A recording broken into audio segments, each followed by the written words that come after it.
Alors, le thème du message de ce matin, c'est Jésus vu par Jésus. Alléluia. Tu vas dire avec moi, Jésus vu par Jésus. En fait, c'est Jésus tel qu'il se voit. Amen. Jésus vu par Jésus.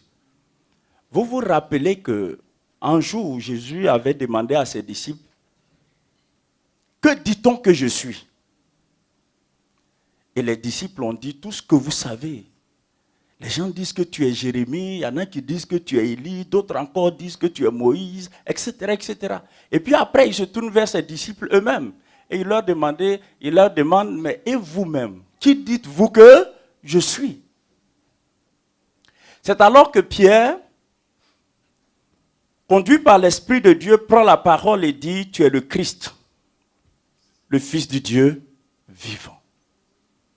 Et Jésus dit, ça, ce n'est ni la chair, ni le sang, mais c'est Dieu lui-même qui a déposé cette révélation en toi. Parce que ce que tu dis là, ça ne peut venir que de Dieu. Au fond, pourquoi Jésus a dit ça à Pierre? Parce qu'en fait, vous savez, Jésus était là avec les gens, mais les gens ne le connaissaient pas. Même ses disciples. Ils marchaient avec lui. Ils l'ont suivi dans pas mal de ses tournées missionnaires. Mais ils ne l'avaient pas appréhendé, ils ne l'avaient pas connu, ils ne le connaissaient pas encore. C'est pourquoi, de temps à autre, dans certaines de ses interventions, dans certaines de ses prédications, Jésus a éprouvé le besoin, la nécessité de se présenter lui-même. Amen.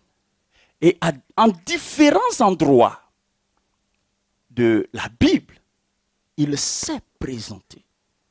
Mais il a fait beaucoup plus encore, ou du moins, l'évangile qui nous rapporte les fois où Jésus a eu à se présenter lui-même, plus que tous les autres évangiles, c'est l'évangile de Jean. L'évangile de Jean est une réponse à une question ancienne. Vous vous rappelez le jour où Dieu s'est révélé à Moïse dans le buisson ardent. Dieu a mandaté Moïse d'une mission qui devrait aboutir à la libération, à la délivrance du peuple d'Israël en Égypte. Avant que Moïse n'aille en Égypte, il eut une longue conversation avec Dieu. Dans cette conversation, Moïse dit ceci à Dieu. Tu m'envoies vers les enfants d'Israël. Quand j'irai, je vais leur dire. Qu'est-ce que je vais leur dire? Tu m'envoies sans me dire qui tu es. Vous connaissez bien cette histoire. Allons dans Exode, chapitre 3.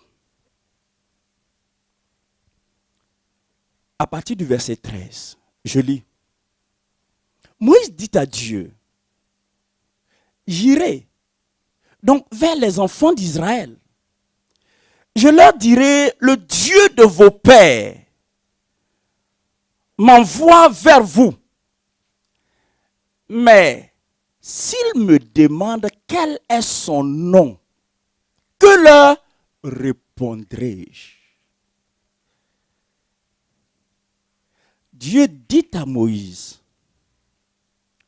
je suis celui qui suis. Suivez-moi très bien. C'est une réponse inachevée. C'est une réponse, hein?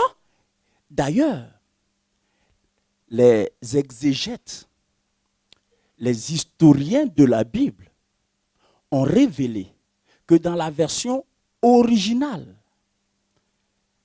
Ce texte, ou ces quelques mots, je suis celui qui suis, est suivi de pointillés. Comme pour dire que c'est inachevé.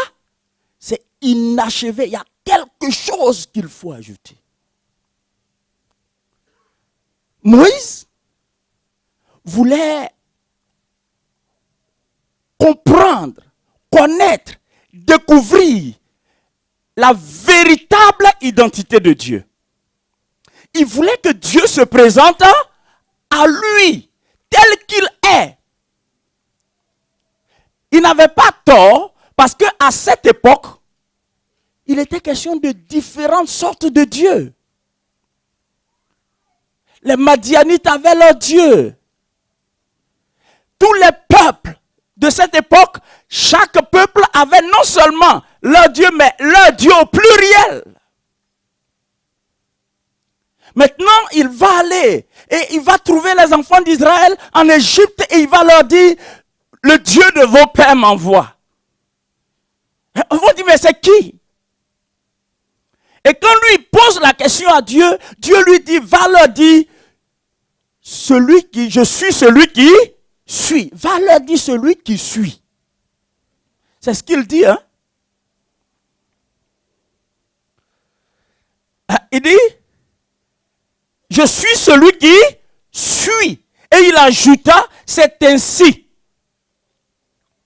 que tu répondras aux enfants d'Israël.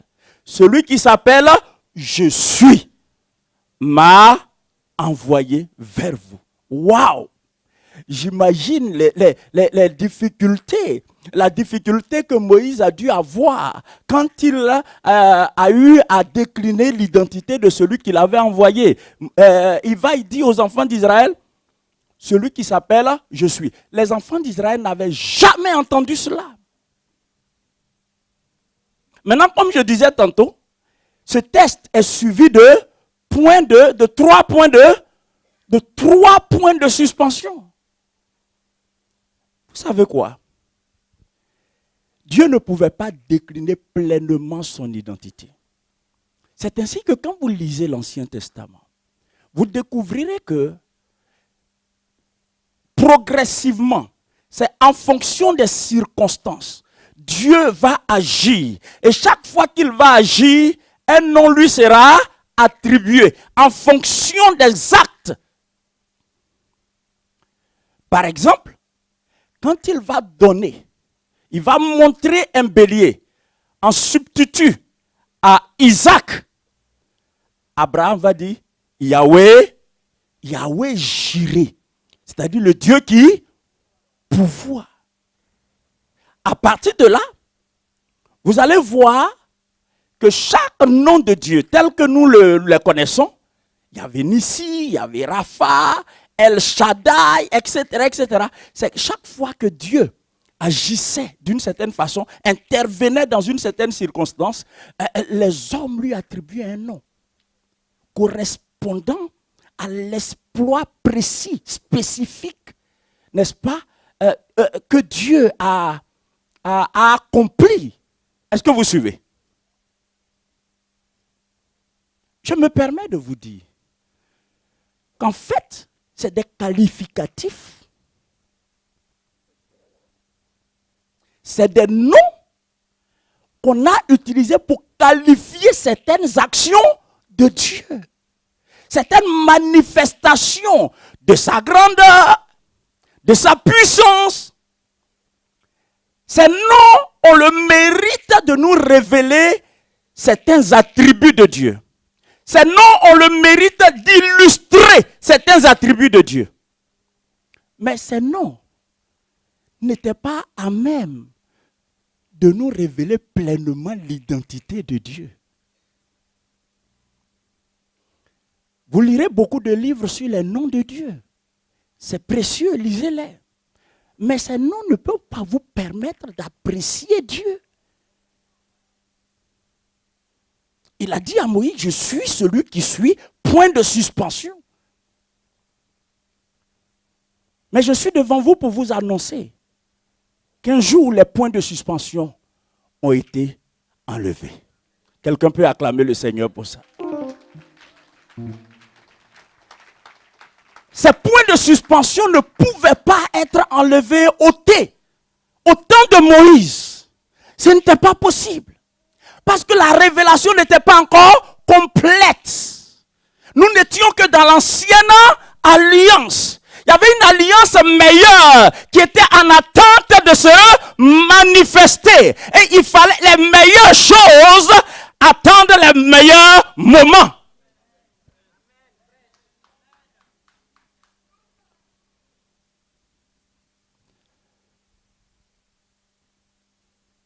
Il y a eu de grands croyants dans l'ancienne alliance. Dieu a fait des choses extraordinaires dans l'ancienne alliance.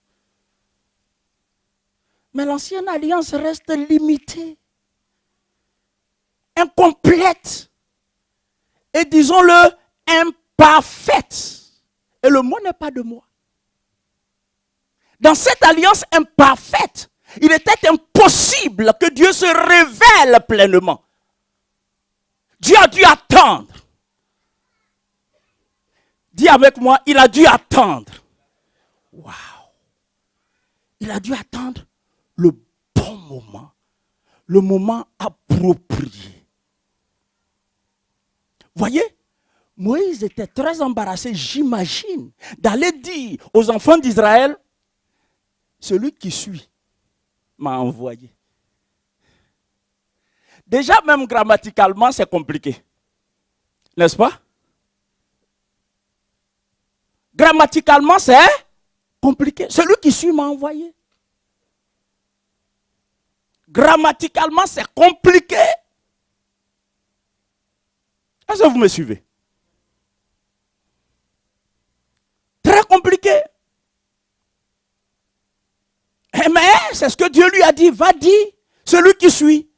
Parce que, au fond, la suite de la phrase ne pouvait pas être révélée à Moïse parce que le temps n'était pas encore arrivé. Quelqu'un dit le temps n'était pas encore arrivé. Donc, Dieu a révélé à travers les circonstances, il a choisi des moments pour révéler certains pans de son immense personnalité. De son immense personnalité. Il a révélé des bouts. Par moment, Yahweh Jireh, Yahweh Rapha, Yahweh Nissi, El Shaddai, El Roy, etc., etc. Et on s'agrippe à ces pans-là. Mais il y a mieux. Dis à quelqu'un, il y a mieux. Dis à quelqu'un, il y a mieux. Je voudrais juste vous rappeler que tous ces noms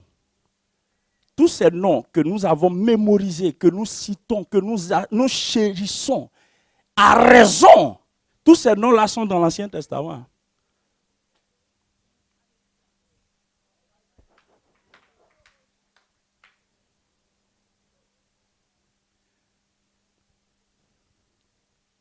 Amen. En fait, ces noms, qui étaient des noms qui révélaient certaines des aptitudes de Dieu, des capacités de Dieu, étaient juste des annonces prophétiques. Dis avec moi, annonces prophétiques. Donc, tous ces noms que vous connaissez, vous dressez la liste, tous ces noms sont des annonces prophétiques. C'était l'ombre de ce qui... C'était l'ombre de ce qui devrait venir.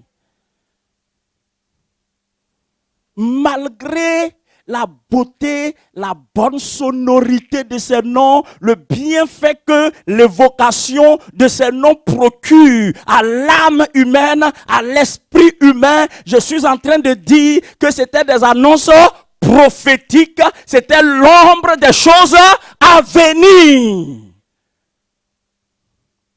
Maintenant, écoutez-moi. Malgré le caractère limité de ces révélations de Dieu à cette époque, vous savez que l'humanité qui a connu Dieu, s'est appuyé sur ces différents noms révélés de Dieu pour accomplir des exploits. C'est-à-dire quoi? Depuis le jour où, à travers un acte posé par Dieu, l'on a su que Dieu est Yahweh juré, après Abraham, sa postérité s'est souvenue de cela. Tant et si bien que face à des circonstances compliquées, ils se sont rappelés que l'Éternel est Yahweh juré. Et ils ont fait confiance à Dieu en se basant sur cet aspect révélé de Dieu.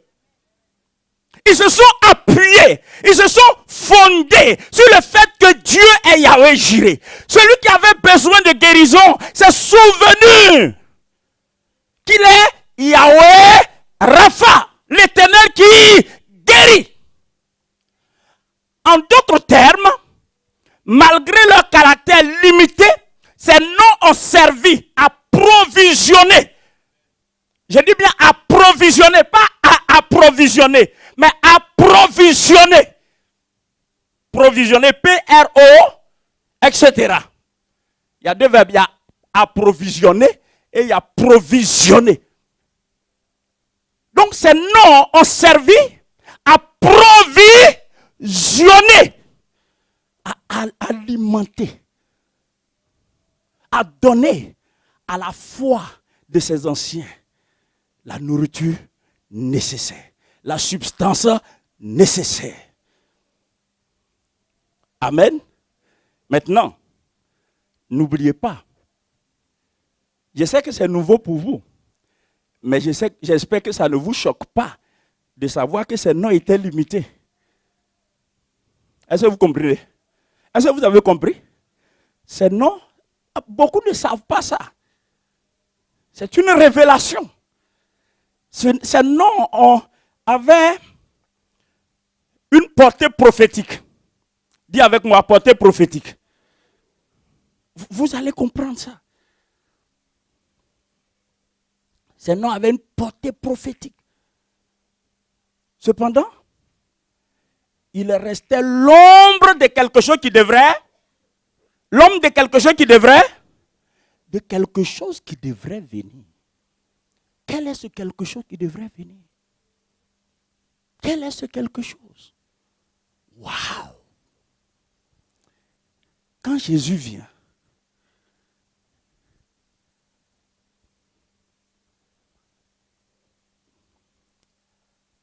à 7 reprises, sinon à 8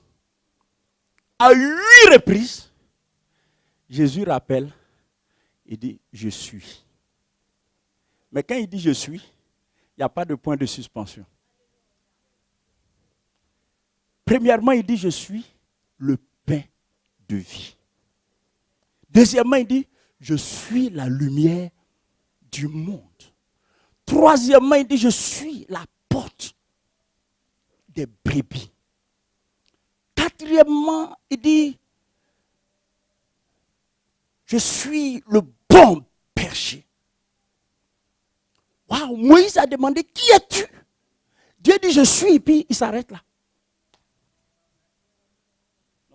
Il n'y a pas quelqu'un pour acclamer le Seigneur dans cette salle.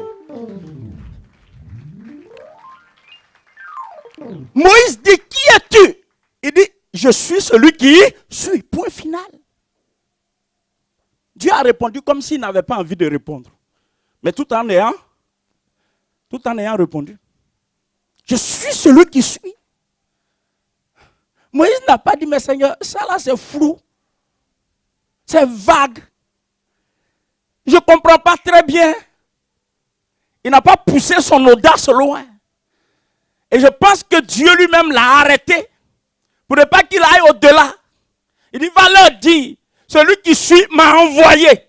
Dans ta tête, là, ça sonne bien. C'est inachevé. Celui qui suit m'a envoyé. Celui qui suit. Bon, on va concéder, c'est le verbe être. Donc, celui qui suit quoi? Celui qui suit qui? Pas qui suit qui, mais celui qui est qui, quoi. Vous voyez, c'est difficile. Celui qui est qui? Qui est-ce qui t'a envoyé? Celui qui suit m'a envoyé. Maintenant, c'est quand Jésus vient, Il dit, le je suis de Exode 3. En fait, c'est moi. Je suis le pain de vie. Je suis la lumière du monde. Je suis la porte des brebis. C'est l'ensemble de ces choses que j'ai appelé ce matin Jésus vu par Jésus. Et c'est sur ça que je voudrais que nous plaçons nos regards pour une brève méditation. Jésus vu par Jésus.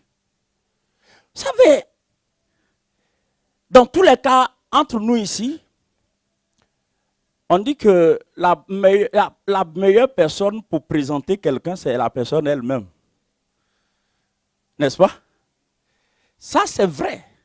Mais ça l'est davantage quand il s'agit du Seigneur. Qui le connaît vraiment?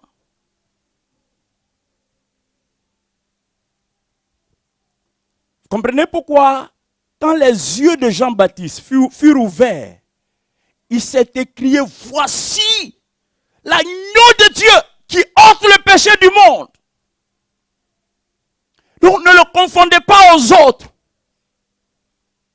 Ce n'est pas un vulgaire bonhomme, ce n'est pas un homme comme nous autres. C'est l'agneau de Dieu qui ôte le péché du monde. Mais ça, c'est Jean. Amen. Un disciple a dit, viens, j'ai vu le Christ. J'ai vu le Christ. Et puis l'autre répond, mais tu penses que de Nazareth, il peut venir quelque chose de bon? Ça, ce sont les disciples. Et puis je vous parlais tantôt de ce que Pierre a dit. Tu es le Christ, le Fils du Dieu vivant. Ça, c'est Pierre. Avec la révélation. Mais en fait, à l'époque, Moïse n'avait pas interrogé un homme. Il n'avait pas interrogé Jéthro. Il n'avait pas interrogé un berger qui était dans les parages. Pour dire, il y a quelqu'un qui s'est révélé à moi. Je t'en fais la description pour que tu me dises qui il peut être. Non. Il s'est adressé à Dieu lui-même. Il a dit à Dieu, mais qui es-tu? En d'autres termes, à cette question, seul Dieu peut répondre pour nous. Gloire à Dieu. Jésus a répondu à ça. Disons Amen. Jésus a répondu à ça. Amen. Et je voudrais qu'on considère les différentes réponses de Jésus. Prenons Jean chapitre 6, verset 35. Jésus leur dit, je suis le pain de vie. Dites avec moi, le pain de vie. Ça, c'est le premier complément de je suis d'Exode 3. Quand on considère la pyramide de Maslow, cet économiste anglais qui a établi la hiérarchie des besoins, il semble, selon la pyramide de Maslow, que la nourriture est le besoin primaire. Et quand Jésus dit « je suis le pain », ne pensez pas tout de suite au pain qui sort de la boulangerie, mais pensez à l'évocation symbolique de toute substance devant permettre à l'homme de survivre. C'est cela. C'est-à-dire que ce soit de la patate, c'est du pain. Est-ce que vous comprenez? C'est-à-dire tout ce que l'on mange et qui a pour vocation d'entretenir la vie, de maintenir la vie, de permettre à la vie de suivre son cours, c'est ça que la Bible appelle le pain. Quand Jésus vient, il se présente. Il dit, je suis le pain de vie. Dis avec moi le pain de vie. Peu importe comment tu prendras le pain, mais sache une chose. Le pain est indispensable à la vie. Déjà même le pain physique. Le pain physique est universel. Hein? Vous allez en Chine, les gens mangent du pain. Partout, les gens mangent du pain. Partout. Partout, les gens mangent du pain. Jésus dit, je suis le pain. Le pain est indispensable à la vie. En Matthieu, quand le diable tente Jésus, le diable a tenté à 3 reprises. Et une des répliques de Jésus a consisté à dire au diable, l'homme ne se nourrira pas seulement de pain, mais de toute parole qui sort de la bouche de l'Éternel. En d'autres termes, il y a 2 sortes de pain. Tout en restant dans le symbolisme, hein, dans ce que je vous ai expliqué, il y a 2 sortes de pain. Il y a le pain physique qui a pour vocation de nourrir tout ce qui est physique en l'homme. D'entretenir tout ce qui est physique en l'homme. Et puis il y a le pain spirituel. Et Jésus dit, je suis le pain de vie. En d'autres termes, si le pain physique est indispensable à ta vie, moi Jésus, je suis indispensable au développement de ta vie spirituelle. Il est impensable, il est illusoire de penser qu'on peut entretenir la vie spirituelle autrement qu'en mangeant Jésus. Retenez bien, tout ce qui est vivant a besoin d'être nourri. Je reprends. Tout ce qui est vivant, tout ce qui a vie en lui a besoin d'être nourri. C'est vrai sur le plan physique et c'est vrai sur le plan spirituel. Je peux te concéder ceci. Tu pourrais ne pas avoir besoin de Jésus comme pain de vie si tu n'as pas la vie spirituelle en toi. Un chrétien mort ne se soucie pas de manger. D'ailleurs, c'est dans les milieux idolâtres qu'on donne à manger aux morts. Sinon, dans les endroits normaux, on ne donne pas à manger aux morts. Je voudrais donner un indice sérieux à quelqu'un. Si tu veux évaluer la santé de ta spiritualité, vérifie à quel point tu éprouves la faim quand tu ne te nourris pas de la parole de Dieu. Écoute-moi très bien, l'aisance que tu éprouves, le confort que tu éprouves, la tranquillité, la sérénité que tu éprouves, même quand tu ne lis pas la Bible, est un signe que la vie n'est pas en toi. C'est la preuve que tu es mort spirituellement. Parce que si tu es vivant spirituellement, tu ne peux pas te passer de nourriture.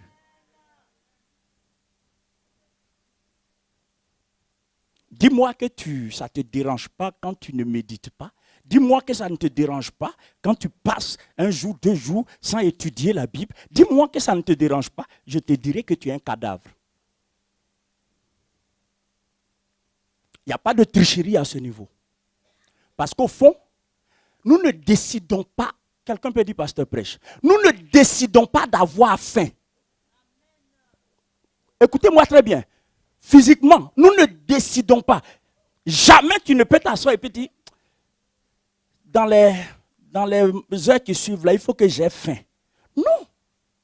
La faim est une manifestation de la vie.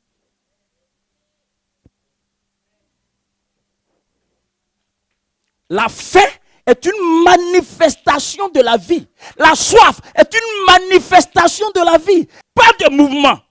C'est-à-dire, tu te lèves, tu vas au travail, tu viens, tu manges, tu dors. Le dimanche, tu viens à l'église. Tu viens, on danse ensemble, on chante ensemble. Et le dimanche d'après, tu viens, on danse, on saute. Et puis, tu habilles Bible. La poussière se dépose sur ta Bible. Je t'informe ce matin, il n'y a pas besoin de scanner. Tu es un cadavre spirituel.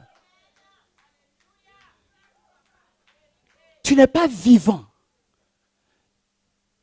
Parce que la vie a besoin d'être entretenue. Jésus se présente à nous. Ce n'est pas en vain. Il dit, je suis le pain de... Le pain est fait pour être mangé. Pour être mangé. Et il n'a pas seulement dit, je suis le pain de vie. Il dit, je suis le pain qui est descendu du ciel. Allusion à la manne que Dieu donnait au peuple d'Israël dans le désert. Et Dieu nous dit que cette manne descendait tous les jours. Chacun devra ramasser une portion. Je ne dis pas que tu n'as pas de Bible, mais qu'est-ce que tu en fais? Qu'est-ce que tu en fais? Qu'est-ce que tu en fais? Ne serait-ce que lire un verset, prends le temps de méditer là-dessus. Tu n'as pas ce temps, tu es mort. Tu es mort. Mes amis, Jésus est le pain de vie. Jésus est le pain de vie. Il est le pain de vie. Si tu ne t'en nourris pas, spirituellement, tu vas avoir ta santé comment? Comment tu vas être en bonne santé? Vous savez pourquoi ces choses sont nécessaires? Parce que les chrétiens du 21e siècle vivent leur vie chrétienne éloignée de la parole de Dieu. Démarquons-nous, mes amis. Démarquons-nous. Démarquons-nous. Que nos Bibles ne soient pas des objets de décoration. Que nos Bibles ne soient pas des choses qu'on ouvre seulement dans la maison de Dieu. Deuxièmement, Jésus dit, je suis la lumière du monde. Dis avec moi la lumière du monde. Vous savez, c'est impressionnant. Quand vous allez à la Genèse, prenons Genèse chapitre 3. Genèse chapitre 1. Au commencement, à partir du verset 1, au commencement, Dieu créa les cieux et la terre. La terre était informe et vide. Et il y avait des ténèbres à la surface de l'abîme. Et l'Esprit de Dieu se mouvait au-dessus des eaux. Verset suivant. Et Dieu dit. Qu'est-ce que Dieu a dit ensemble?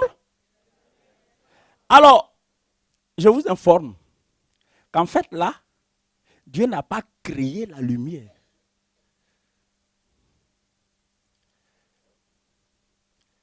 Dieu a fait appel parce que la lumière avait déménagé de la terre.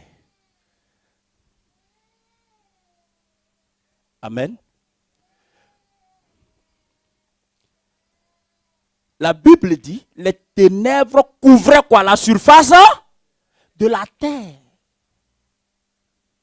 Il s'est passé quelque chose qui a provoqué un cataclysme. Ce que la Bible appelle un tohu-bohu.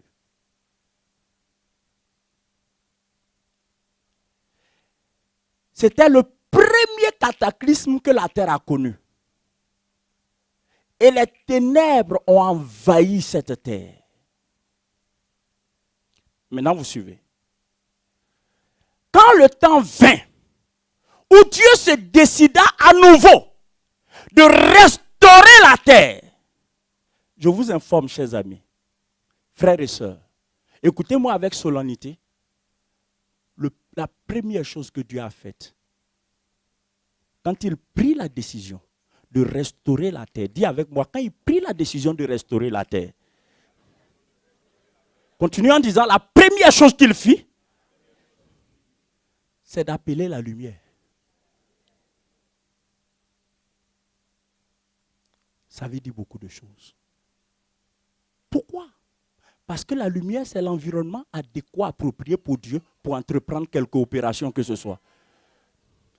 Au fond, jusqu'à ce que tu sois dans la lumière, peu importe ce que Dieu voudrait faire, il ne peut pas le faire. Parce que les ténèbres ne sied pas à Dieu. Dieu travaille dans la lumière. Les capacités de Dieu se déploient les opérations divines se déploient dans la lumière. La lumière est un environnement requis pour toute action de Dieu sur la terre, dans l'univers.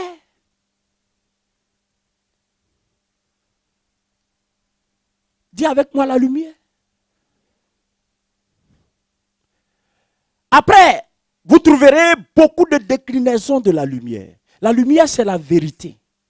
La lumière, c'est la transparence. Amen. Tandis que les ténèbres, c'est l'opacité. C'est la confusion.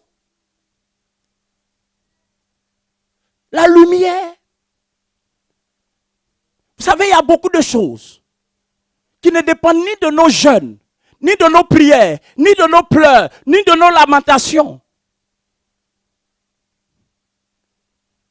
Parce que, vous voyez, je peux jeûner dans les ténèbres. Je peux prier étant dans les ténèbres.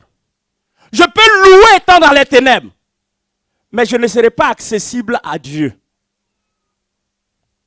Parce que les ténèbres sont un frein pour lui. Mais que je donne l'occasion à la lumière de pénétrer mon environnement. Que je permette à Dieu d'illuminer mon environnement. Je donne à Dieu la plateforme recherchée pour agir dans ma vie. Quelqu'un peut dire Amen. Que la lumière soit. Et la lumière fut. Regardez juste après, qu'est-ce qui va se passer? Dieu vit que la lumière était. Et Dieu sépara la lumière d'avec les ténèbres. C'est un principe divin incontournable. Dieu a besoin de lumière pour travailler.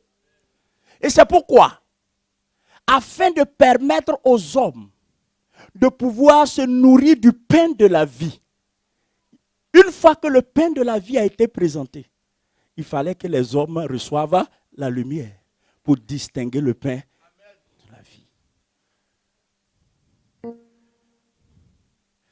Parce que croyez-moi, ceux qui sont dans les ténèbres, ça n'a pas fait la différence entre le pain de la vie et les faux prophètes.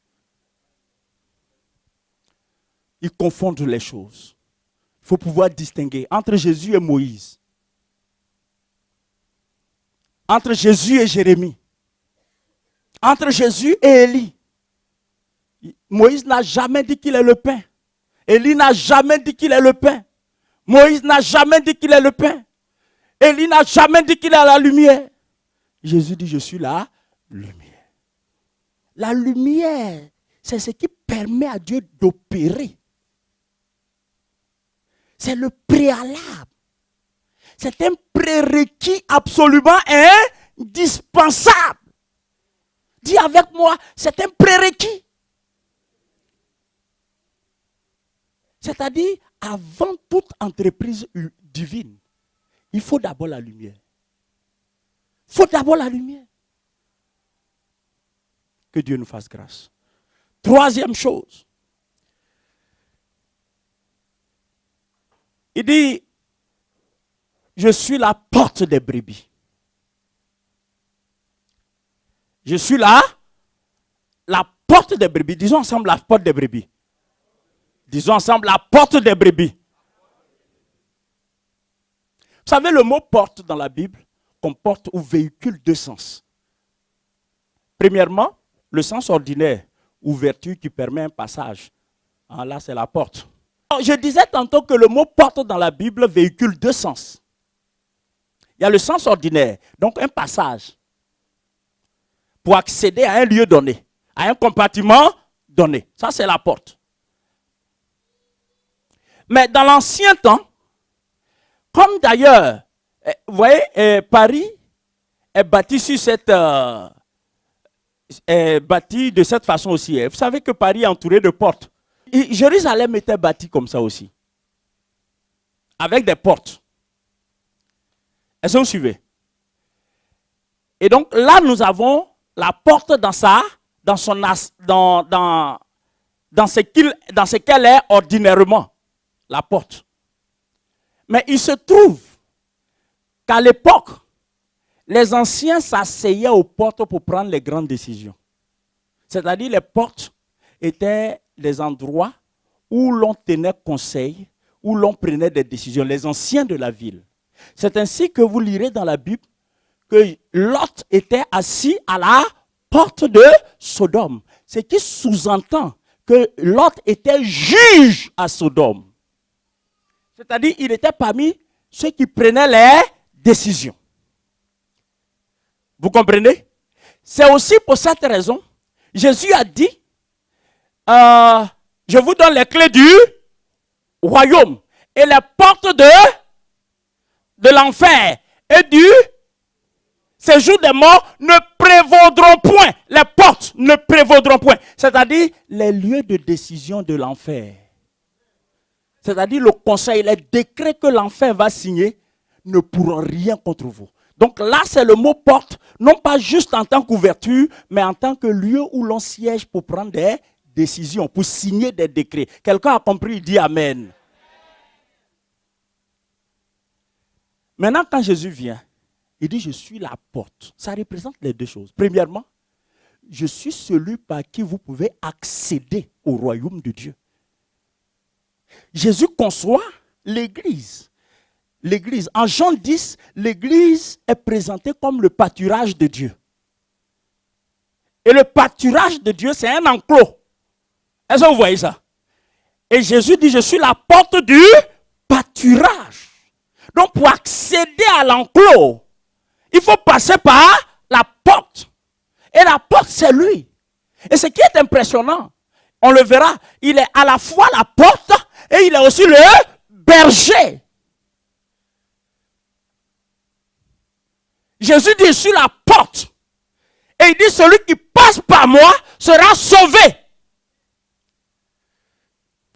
J'ai dit une fois dans un de mes messages que toutes les portes ne sont pas des opportunités. Des fois, dans notre quête de succès, dans notre quête de réussite, on a les yeux ouverts, on cherche les portes ouvertes. Mais s'il vous plaît, porte ouverte n'est pas synonyme d'opportunité. Il y a des portes qui sont ouvertes pour te piéger. Jésus dit, je suis la porte. Celui qui passe par moi sera sauvé. Donc là, il est la porte qui conduit au salut. Il est la porte qui mène au royaume. Il est la porte qui mène à Dieu. Il est la porte par laquelle toute brebis peut être introduite dans le pâturage de Dieu. Il est la porte. Mais il est aussi la porte en tant que celui par qui Dieu fait connaître ses décrets. Acclamons le Seigneur.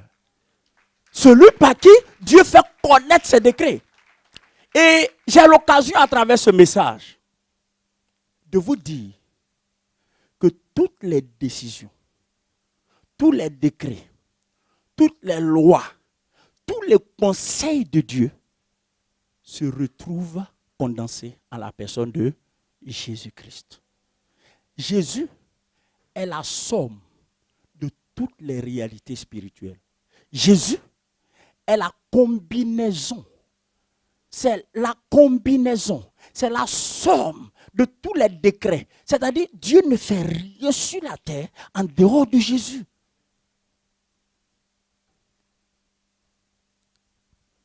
Tout ce que Dieu fait. C'est pourquoi, quand vous prenez Éphésiens chapitre 1, vous lirez en lui, en lui, en lui, en lui, en lui. Pas en quelqu'un d'autre, mais en lui. En Jésus. En Jésus. Premièrement, Jésus est.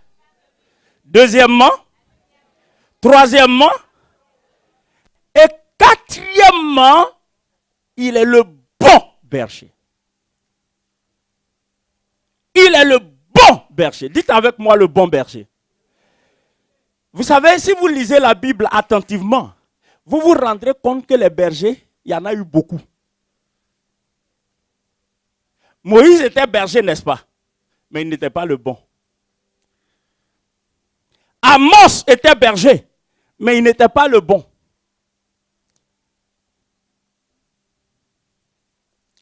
Les bergers, il y en a eu. Mais un seul dans l'histoire biblique s'appelle le bon. Un seul. le bon berger. Jésus est le bon berger. En fait, c'est prophétiquement en pensant à Jésus que le psaume 23 a été écrit. L'Éternel est mon berger. Je ne manquerai de rien. Jésus est le bon berger. Dites avec moi, il est le bon berger. Dis-le fort. Est-ce que vous savez que Jésus, en tant que ton berger, veille sur toi 24 heures sur 24. Chaque fois que je pense à ça, voici ce qui me réconforte. J'ai dit, mais si David a lutté pour des animaux, à combien plus forte raison, Jésus, le bon berger, ne lutterait pas pour ma vie. David a lutté pour des moutons. Il a lutté, il a engagé sa vie face au lion, face à l'ours, pour des moutons. À combien plus forte raison Jésus n'engagerait pas? C'est ça qui me rassure en fait. Ça me rassure. Et le bon berger dit, mes brebis entendent ma voix et me suivent. Et le bon berger dit, ils ne suivront pas un étranger.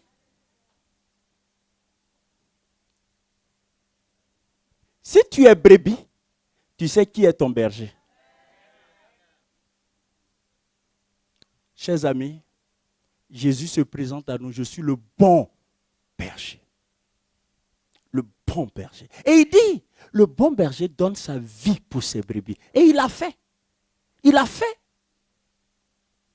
C'est pourquoi nous devrons nous focaliser sur la personne de Jésus. Vous savez quoi? Tout à l'heure, je parlais du berger que je suis. Mais un berger bien imparfait. Un berger avec beaucoup de lacunes. Mais ce qui est édifiant dans cette affaire, c'est que ce n'est pas le berger principal. Le berger principal, c'est Jésus. Donc si le berger en second là, le berger accessoire là, t'as déçu, tu peux te fier.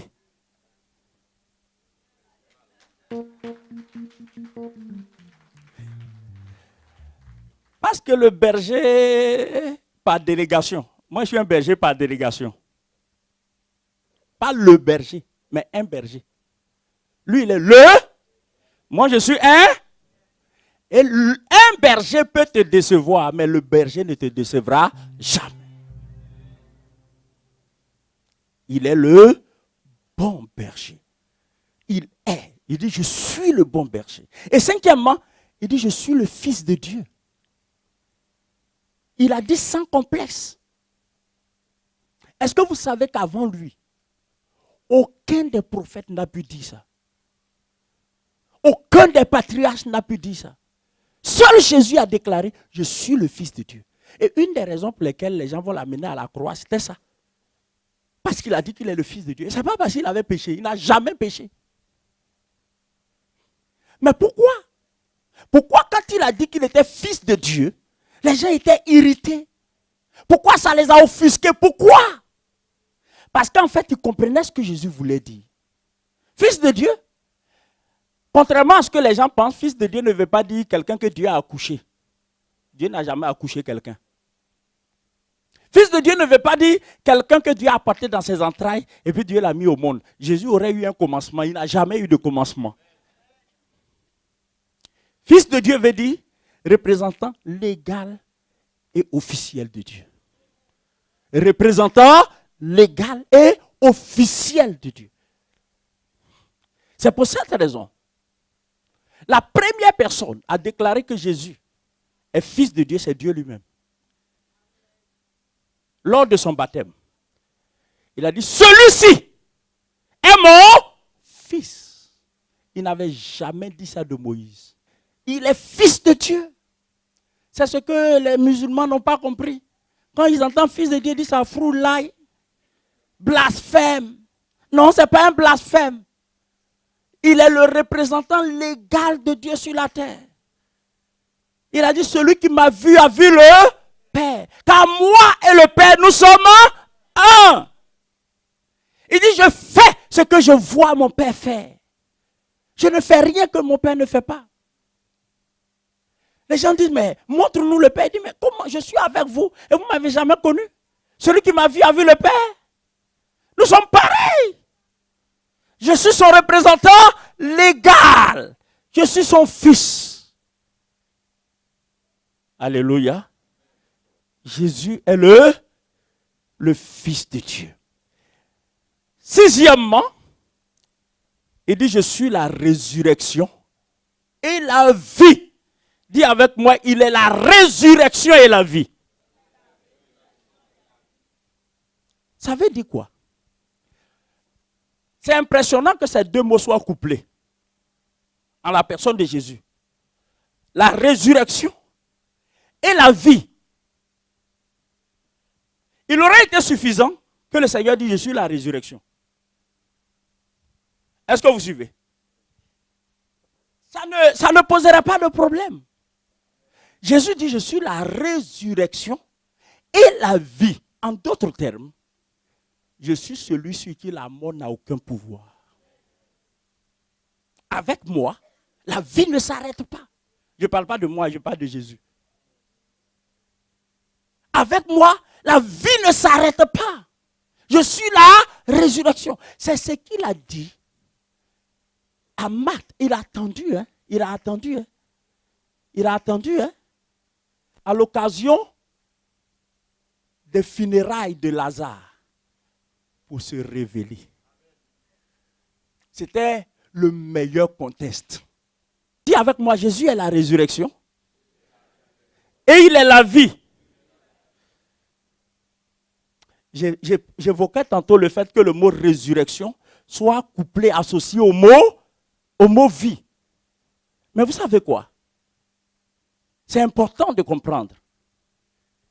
Tout ce qui t'appartient et qui est mort peut ressusciter en Jésus.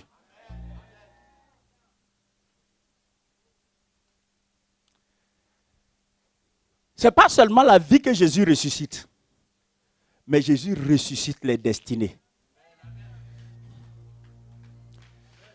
Jésus ressuscite les destinées. Je connais un jeune homme. Toute son adolescence a été dominée par l'alcool. Il buvait comme une cave ancienne.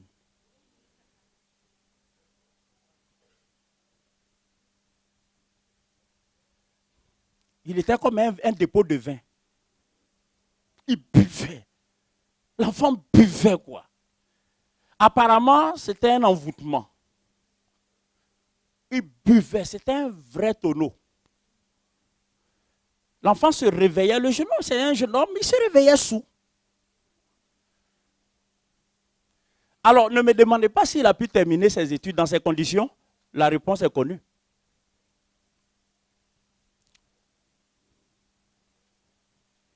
La conclusion pour ses parents, c'est qu'il est foutu pour la vie. Mais un jour, on ne sait même pas comment Dieu s'y est pris. Dans un état d'ivresse incroyable, Dieu s'est frayé un chemin. Et l'évangile est allé se localiser dans le cœur de ce jeune homme. Mes amis, quand la sémence de Dieu a été plantée dans son cœur,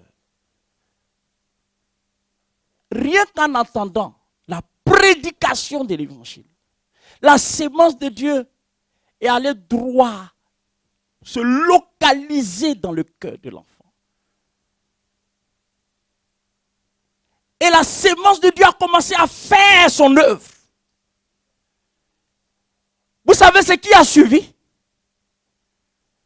Sans conseil, sans accompagnement, les jours qui ont suivi, le jeune homme, il va éprouver un dégoût indescriptible. C'est-à-dire, quand il sentait l'odeur de l'alcool, il vomissait. Or, l'odeur de l'alcool, il y en avait partout. Il ne supportait pas. Il ne comprenait pas. Au départ, il voulait aller boire. Mais il a pris un verre, il ne pouvait pas mettre ça à sa bouche. Parce qu'il a commencé à vomir. Il a vomi pendant des semaines. Il a dû s'exiler de tous les maquis. Alors que c'était ses lieux de prédilection.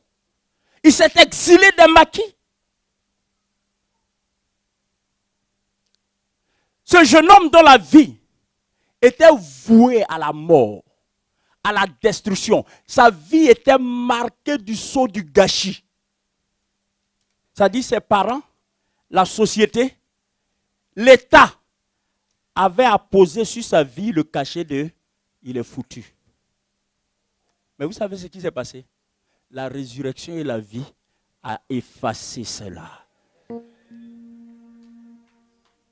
Aujourd'hui, ce jeune homme est un prédicateur de l'évangile. Et Dieu l'utilise. Il prêche l'évangile. Il ne dormait plus à la maison. Ce n'est pas les conseils qui ont manqué. Vous savez, il y a des cas que les conseils ne peuvent pas ressusciter. Jésus dit, je suis la résurrection et la vie. Quand on suit la résurrection, on ne parle pas le langage des perdants. Quand on suit la résurrection, on ne parle pas le langage des échoués. Quand on suit la résurrection, on fait confiance à la puissance de la résurrection du Seigneur. Ce que tu croyais avoir perdu, il va ressusciter cela. Écoutez-moi très bien. Rien ne résiste au vent de la résurrection. Rien. La mort est le pire ennemi de l'humanité. C'est l'ennemi le plus puissant de l'humanité. Mais la résurrection a vaincu la mort. La vie a triomphé de la mort. Je proclame avec autorité, je proclame avec le sceau de l'onction de Dieu sur ma vie, que la résurrection te visite à l'instant même. Là où tu te trouves, je ne sais pas dans quelle sphère, il est nécessaire qu'une opération de résurrection soit faite. Mais je déclare, du haut de cette chair, du haut de cet autel, je déclare avec l'autorité de Dieu que la résurrection te visite ce matin. Tout ce qui t'appartient, je veux dire tout ce qui est lié à ta destinée et qui a été enterré par des mauvaises intentions, qui a été enterré par la méchanceté, qui a été enterré par le diable et ses ennemis et ses amis, ses acolytes, je veux dire, et tes ennemis, tout ce que le diable a enterré de toi. Je proclame la résurrection de ces choses ce matin. Déclare Amen. Dis Amen. Dis je reçois. Jésus dit, je suis la résurrection et la vie. Celui qui croit en moi vivra. Amène ton projet en Jésus. Il va ressusciter. Amène tes rêves. Ils vont ressusciter. Tout ce qui le touche vit. Alléluia. Dis avec moi, tout ce qui le touche vit. Vous vous rappelez, non? Il a rencontré un cercueil. Le mort a changé de chemin. Au lieu de continuer sur le chemin de la mort, le mort a fait demi-tour. Et c'est comme si le mort était en train de dire, je ne veux pas mourir. Et je vais dire à quelqu'un, il y a quelqu'un ici, tiens-toi debout. Tiens-toi debout, tiens-toi debout. Si ça résonne dans ta tête, tiens-toi debout. Et déclare avec moi, je ne mourrai point. Et je vivrai. Dis, je ne mourrai point. Je vivrai. Et je raconterai les bienfaits de l'Éternel. Dis, le chemin du cimetière n'est pas mon chemin. Le chemin de la mort n'est pas mon chemin. Le chemin de la morgue n'est pas mon chemin. Dis avec moi, la mort est vaincue. Je marche dans la résurrection et dans la vie. Acclame le Seigneur. Je suis la résurrection et la vie. La résurrection.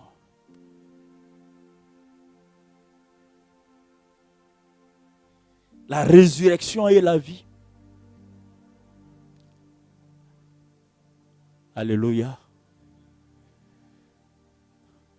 Que tes entrailles ressuscitent.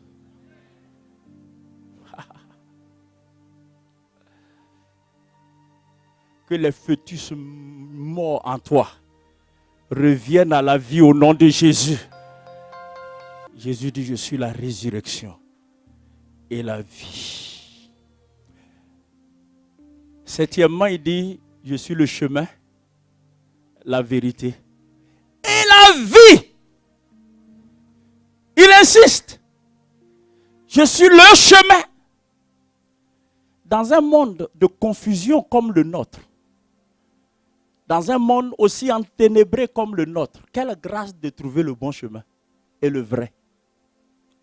Quelle grâce. Regardez autour de nous. Les gens sont désemparés. Les gens sont désemparés. Nos parents qui ne connaissent pas le Seigneur vont de marabout en marabout. Ils ne sont pas satisfaits. Ils ne sont pas satisfaits.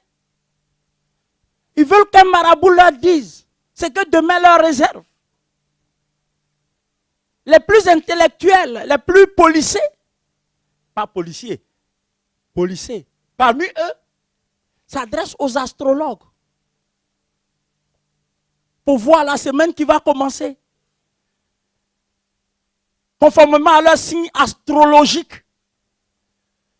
Qu'est-ce qui les attend? Nous, on n'a pas besoin de tout cela. Parce qu'on est dans le chemin. Alléluia. On est dans le chemin.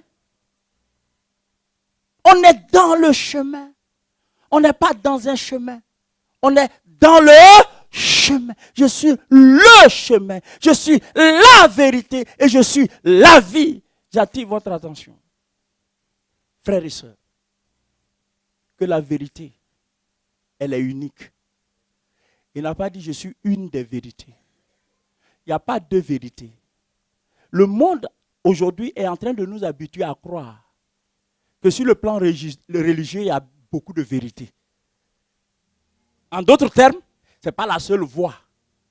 Il y a plusieurs voies. Mes amis, quand on vous traite d'extrémistes, de fanatiques ou de tous les noms, souvenez-vous qu'il y a un seul chemin.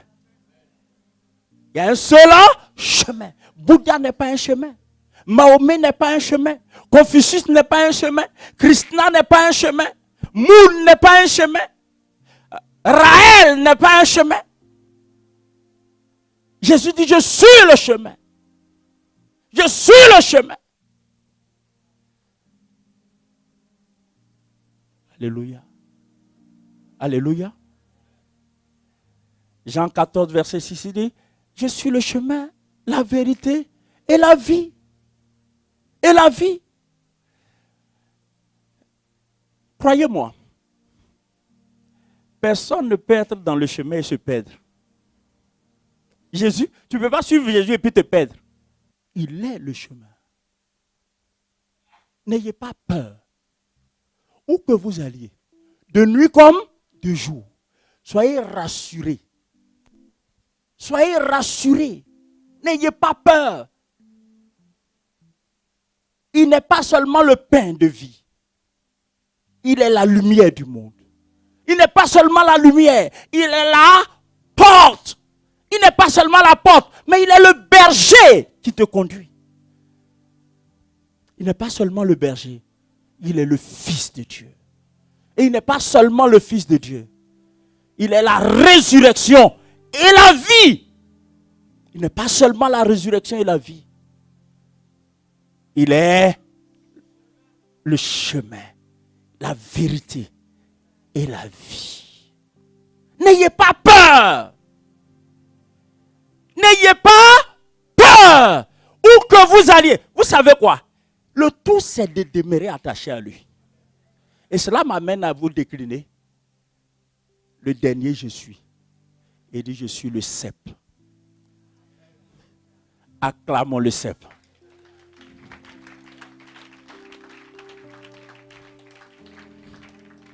Il dit, je suis le cep.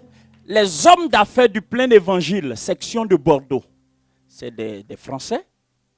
Ils m'ont invité pour une série d'enseignements, il y a quelque temps en arrière. Et j'ai été hébergé, j'ai eu la grâce d'être hébergé par le président des hommes d'affaires du plein évangile. C'est une organisation chrétienne. Et il m'a fait l'honneur de me faire visiter son patrimoine, sa maison, son jardin. Il avait un vaste jardin. Et il y avait des vignes dans son jardin. Il m'a montré particulièrement une vigne. Waouh! Les racines de la vigne étaient comme l'immeuble de l'autre côté. Et la tige. Vous savez, la vigne, elle est rampante. Et la tige arrivait jusque là où nous sommes. Jusqu'ici. Et c'était la première fois pour moi de voir en vrai une vigne. Avant cela, j'avais enseigné une fois sur Jean 15 avec les recherches. Mais là, je venais de voir ce que c'est qu'une vigne. Je ne sais pas si vous avez déjà vu une vigne, mais les sarments sont rattachés à la tige principale qui s'appelle le cep. Il est impossible d'envisager un sarment hors du cep en train de porter du fruit. Ce n'est pas possible. Vous savez, malgré les épreuves, malgré les tribulations, malgré le mauvais temps, les orages et la tempête, qu'une vie peut connaître, si cette vie est un sarment attaché au cep, un jour viendra, tes fruits seront vus. Tes fruits seront vus. Je suis convaincu qu'en une saison, tous les sarments ne portent pas la même quantité de fruits. Mais une chose est vraie, c'est que aussi longtemps que le sarment restera attaché au cep, un jour, on verra des fruits sur toi. Dis Amen. On verra des fruits sur toi. Vous savez, ce qui fait que je continue de courir, en portant le ministère dont Dieu m'a fait la grâce de m'investir, c'est que je dis à moi-même chaque jour qu'un jour, des grappes de raisin, je dis bien des grappes de raisin, seront vues sur le sarment que je suis. Des grappes de raisin. Je le crois. Je ne sais pas à quel moment. Mais des grappes de raisin plus juteuses, plus nombreuses, plus nourrissantes. Je les vois dans mon esprit. Je les vois dans mon esprit. Et ça me rassure. Quelqu'un peut dire Amen. Jésus vu par Jésus. 1. Il dit, je suis le pain de vie. 2. Je suis la lumière du. 3. On le fait ensemble. 1. 2. 3. 4. 5. 6. 7. Et 8. Maintenant, terminons en lisant Jean chapitre 8 et le verset 24. Et j'aurai fini de prouver votre patience. Jean 8, 24, à l'écran s'il vous plaît. Jean 8, 24. On va lire ça ensemble. Regardez à l'écran. On va lire ça ensemble. 1, 2, 3.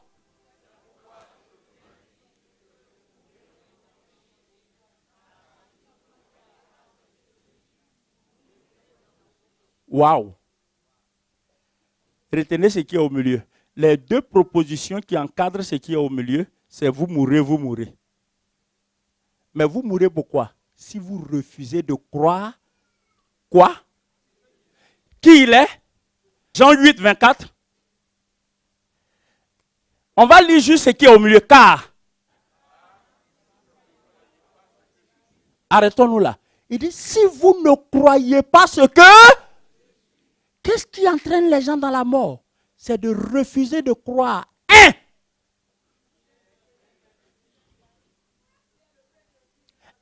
Que Jésus est le 2, 3, 4, 5, 6, 7, 8.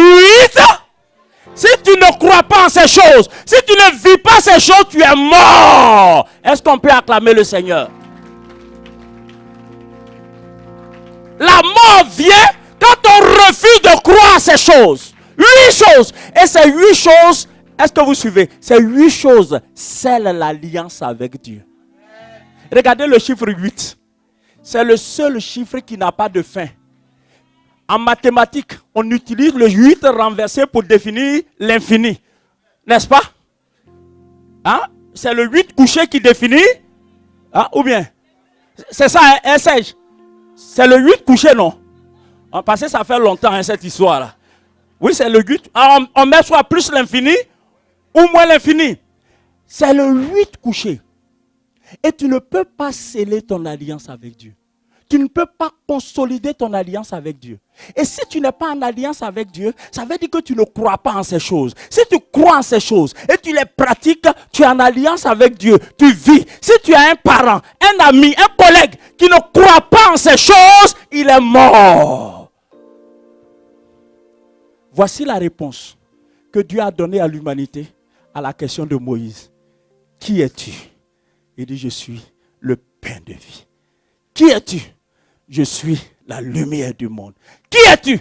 Je suis la porte des brebis. Qui es-tu? Je suis le bon berger. Qui es-tu? Je suis le Fils de Dieu. Qui es-tu? Je suis la résurrection et la vie. Qui es-tu? Je suis le chemin, la vérité et la vie. Qui es-tu? Je suis le cep. Acclamons le Seigneur.